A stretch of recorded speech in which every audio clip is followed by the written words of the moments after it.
Welcome. Glad you could join me. Today we got a special topic because we're hearing a lot about it in the news.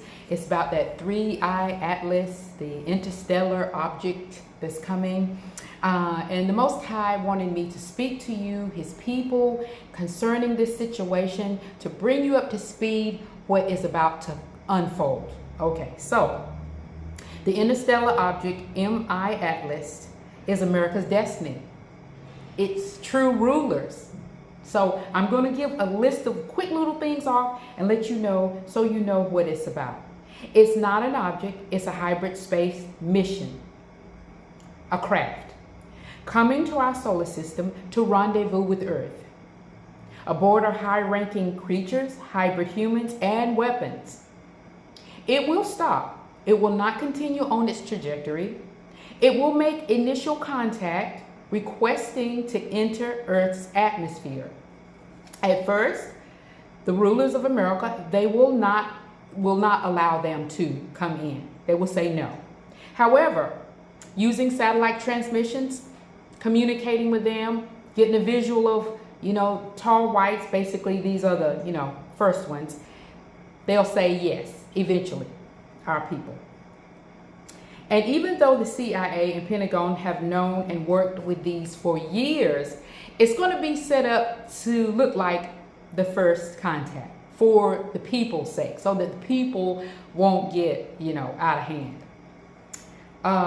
This is happening because these two groups of beings, the European pagans who live and rule here on Earth, and the pagan Edomites creature hybrids, people call them Nephilim, whatever you want to call them, are coming back down to rendezvous with Earth and connect with those who are here ruling in America. Remember, America is the seat of the beast.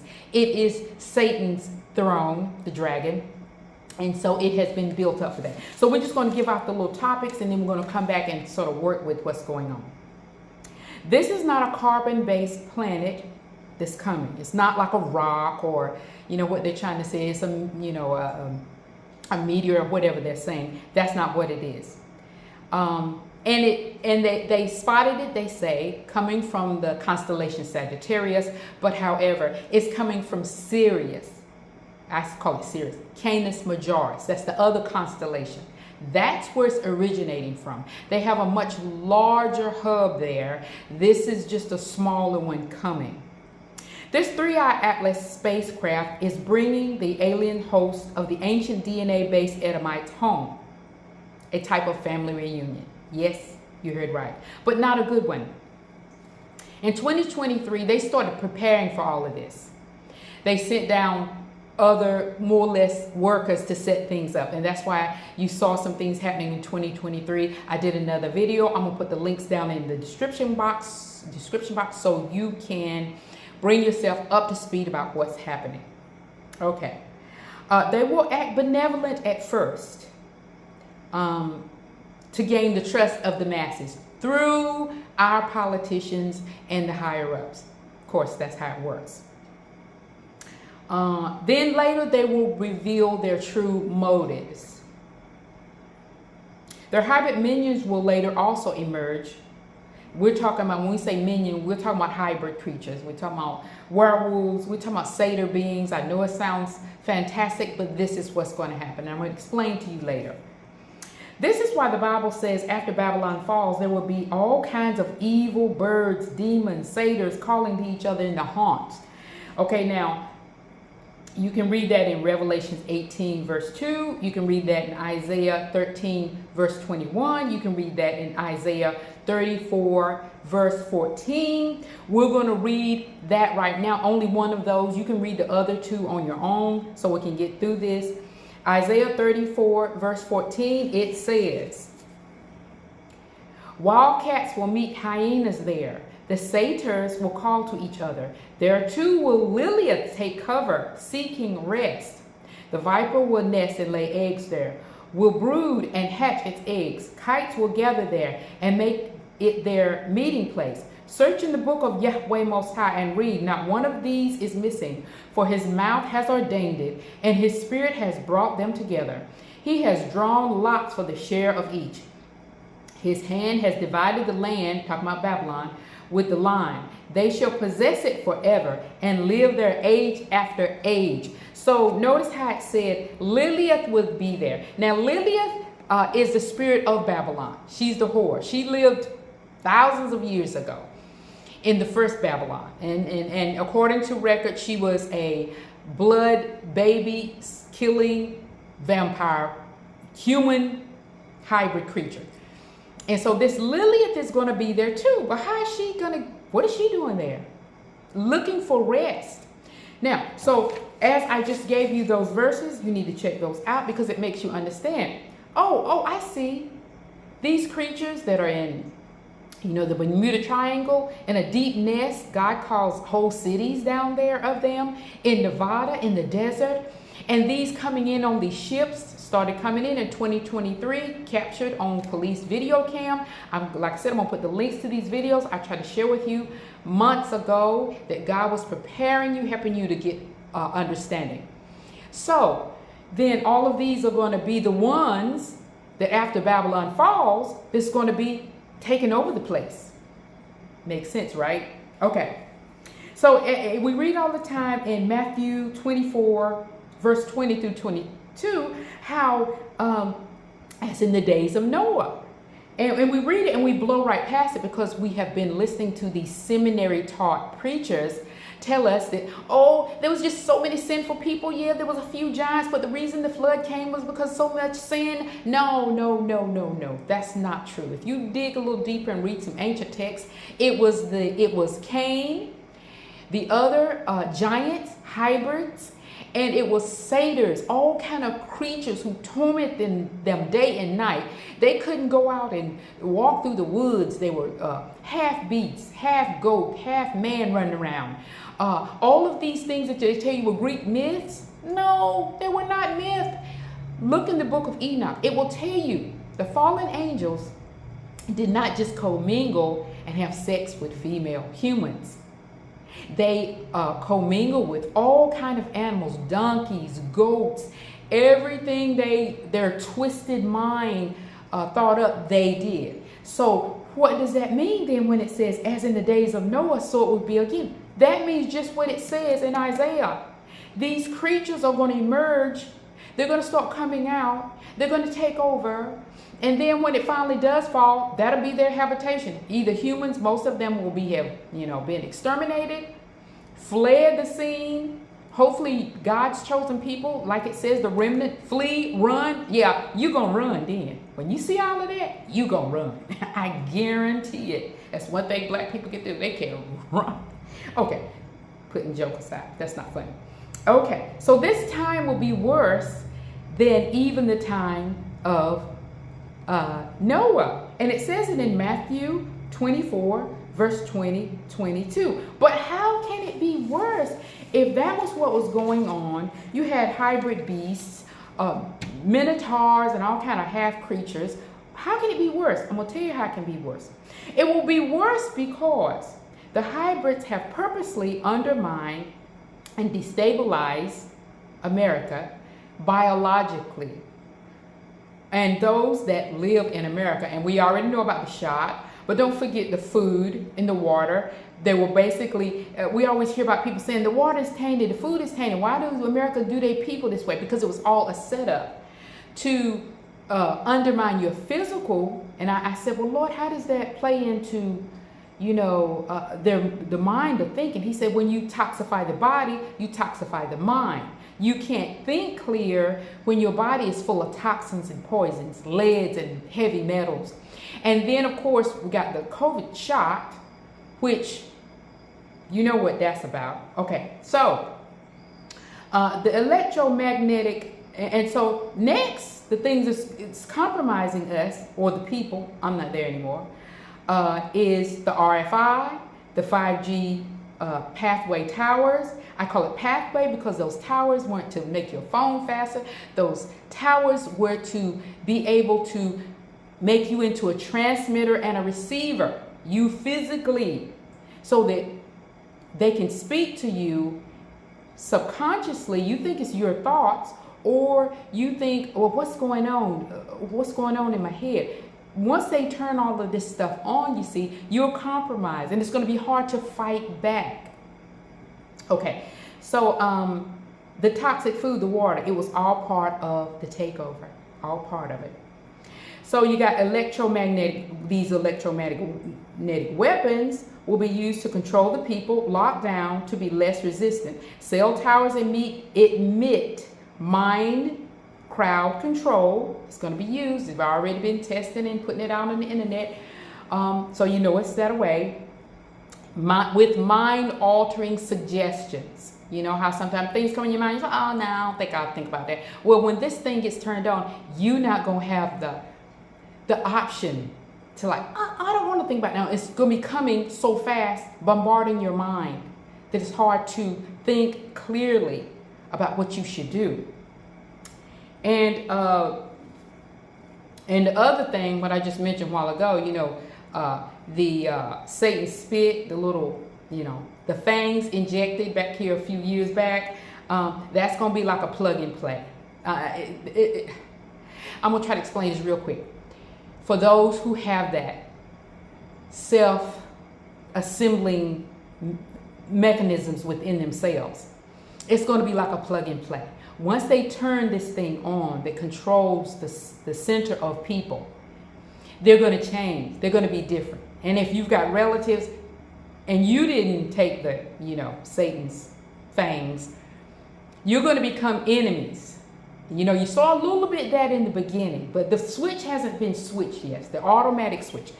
Once it's switched, you're not going to be able to stay in legal line with them because they're going to be angry at you. They're going to be siding with the creatures.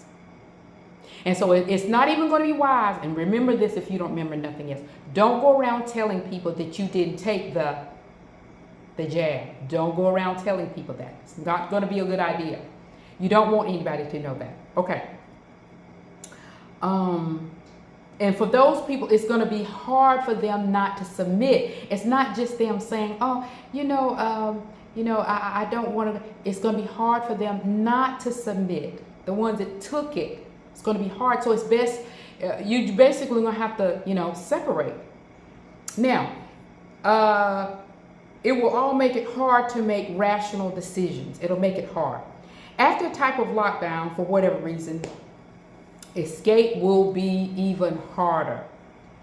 Those who believe in God, Yahweh, and Yeshua must fight and use any weapons necessary. Now, I know a lot of us, there's some of us that, you know how to use a weapon. Some of us feel like, no, all I got to do is pray and just wait. No.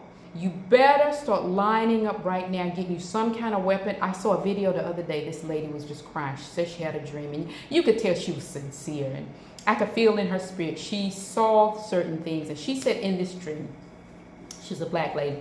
She said, basically, this man, and I believe it was an angel, was talking to her, and there was chaos, and he was telling her, you need to go get you some weapons. And she said, oh, okay. And you know how black people, they've been so conditioned. Every time somebody say weapons, they think they means weapons of spiritual warfare. You know, where Paul said, our weapons are not carnal. Well, yeah, that's why, you know, a lot of times our people got took over. And Jerusalem got took over because they laid down their weapons. I got some videos about that too. You can check that out. But the weapons, she said in the dream, and she was just tearing. She said, well, yeah. Oh, she told the being, the guy, the man, well, I have, well, what about a 38? And he said, no, that ain't good enough. You need to get you a Glock 9. And he said it 2 or 3 times in the dream. And she was tearing. She said, and she just didn't understand why and why he was saying that, but she knew it was something urgent. So I'm just telling you, if you in America, this is it. You better get you some weapons. Legally, get you some weapons. Make a plan of escape when these things start, unfolding. Take it seriously, because prophecy isn't in the moment you hear it. It's for what's up ahead. God is trying to protect you. And if you don't listen, you'll be out in the cold, right? Okay. But watch this. Those who believe in God, Yahweh, you can't allow fear of unaliving some of these creatures to stop you from getting free. In other words, you gotta break through the veil. You sit around, you watch TV a lot. Things on TV is not real, but this is going to be real, and so you're going to have to get ready to defend you and your family. And you're going to, once America falls, it's going to be chaos. There's going to be all kind of things going on. And if you're too afraid to unalive somebody that's trying to drag you off into some kind of camp, now I'm not talking about right now with ICE, because that's political, and that's talking about the people, immigration and all that stuff. I'm talking about after the thing takes everything down, America falls, and you got all these creatures running around. You better be ready, hallelujah, to do some damage to protect you and your children, rather than just stand there and say, I don't know what to do. Whatever you want me to do, I do. They're going to laugh at you and take you out. They didn't come here to play with you. That's why they had that guide stone down in Georgia. Remember the guide stone, those big pillars that's been there for years, since the 70s, and had on there that they're trying to get all the humans down to 500 million worldwide. And then finally somebody come and tore it down. They probably tore it down themselves because they don't need it no more. They're getting ready to do what was on the guide stone. Get it? You don't need a playbook anymore when the play is already underway. Think about it. Okay. So next, this, and I'm going to say this because a lot of people ask me this, and about other things too, to follow America in general. Is it going to be worldwide? And like I said a few minutes ago, no, it's not going to be worldwide. It even tells you in Revelations, when Babylon falls, the other nations will be given a little lease on life. That means they're going to be given a little more time, because when she falls, they're going to realize their own bad behavior, their own wickedness that brought the trouble on them in the first place, right? So America is the seat of the dragon. It is the one the whore that spews out all the wickedness, the sexual perversion, the murdering of innocent, the coups and all that. So he gotta let her be took out. There's no other way, so that the other people can exhale in the earth, can get a chance to have time to think, clear their minds, and seek God 10 times harder, right? Okay. As I told before, America went to bed with these alien hybrids years ago, 70, 80 years ago. And now they've been mastered. Really, America is not really run. Some people say, well, the Jews is running America. No, well, basically the real ones that's running it at the top, government within the government, is the hybrids. Some people don't even know they're hybrids because they've been, generational down here working in this thing. But the bloodlines are always traced. So they know where these people are. They know how to place them in strategic power play positions.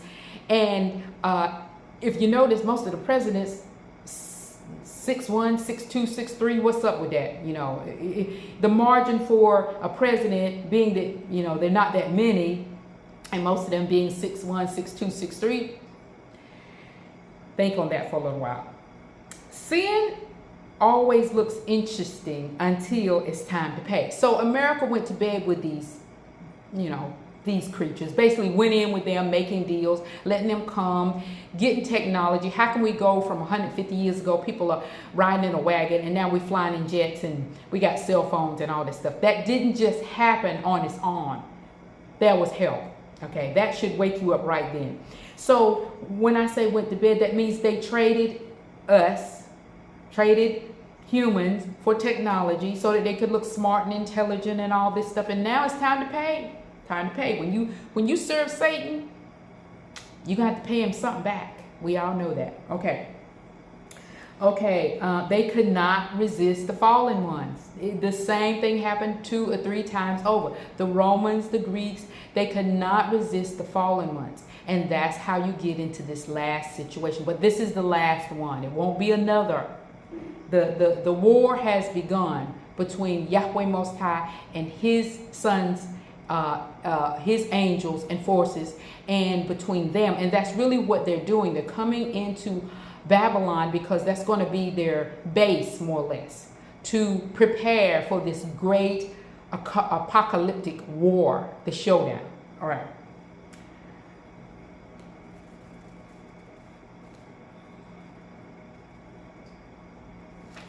So now, all I'm saying, brothers and sisters, you had better think on this deeply. Do whatever God tells you to do. Prepare, pray, seek the Most High. He's had me been moving for the last 5 years. When I mean moving, shaking and baking. When he say up, sister, get up. I get my little stuff together. I don't care if I got nice furniture. I don't care if I got a car. I leave that stuff, and when the Most High commands, and do you know really, that's what serving Yahweh is. It came to me a few days ago. Serving Yahweh is not just going to church, reading the Bible, praise the Lord, we need that, prayer and all those things. It's what? Obedience. Obedience is better than sacrifice, right? So if I rely on him, trust him, and obey whatever he tells me to do, guess what? That's serving him. Now, take it to the human side. If I obey the man, I trust the man, I fear him, I obey the man, that's my God. And that's how people get in trouble. They don't realize they're worshiping. And this one, they've seen his MO, how evil, how wicked, how demonic he is. But yet they still do the same thing. Rely, trust, obey. Come on, y'all. Somewhere along the line, we're going to have to think about the value and what our lives and our children's lives are worth. I just read in the Bible this morning when I was meditating, after meditation, and there's a part in the Bible that says like prosperity, the prosperity causes some people to forfeit intelligence and they become doomed to die like the cattle, right? Hey, think about what I just said. Let that roll over in your mind a second time. When people get prosperous, they forfeit intelligence. In other words, the cognitive reasoning ability, because that prosperity is there. I got everything I need. This is coming in. I done bought that. I've been paying on this. But it says you forfeit intelligence and you're doomed to die like the cattle. Think about that. Roll it over in your mind. Most of the reasons a lot of you are still in Babylon after you see all of this wickedness, all of this murdering of the people in Gaza, knowing that it's coming around the yo table, the Mexicans getting herded up and sent off to prisons and all kind of stuff, all in strange lands and stuff. No rights. When they herded the Mexicans in here back, I remember my daddy was working at a chicken plant back when we were younger. It's about 40 years ago. And the Mexicans just coming in. One company might have a lot of black people working in, and this is not a racist thing. I'm just telling you how you get used sometimes. Lots of black people working in this company. The Mexicans coming in. And then in a couple of years, there'll be hardly no black people there. Maybe 3 or 4 black people there. Everybody's gone except the Mexicans. So what they were doing is they were saying, well, we use these people up. Now we're going to bring these in and use them up. And now we're going to send them back because we're done with them. It's like throwing away a dirty cloth. We're just done. Poof. So you got to realize then that these people have no love, no genuine care, no empathy for anything except power, privilege, and trying to rob Yahweh Most High of the glory of his name. And that's what they've been doing too for thousands of years. That's what they've been doing. So I thank you for joining me. And if you have any questions or any comments or questions that you want me to expound on about what I just gave you, just send me a message. I'd love to hear from you. Thank you.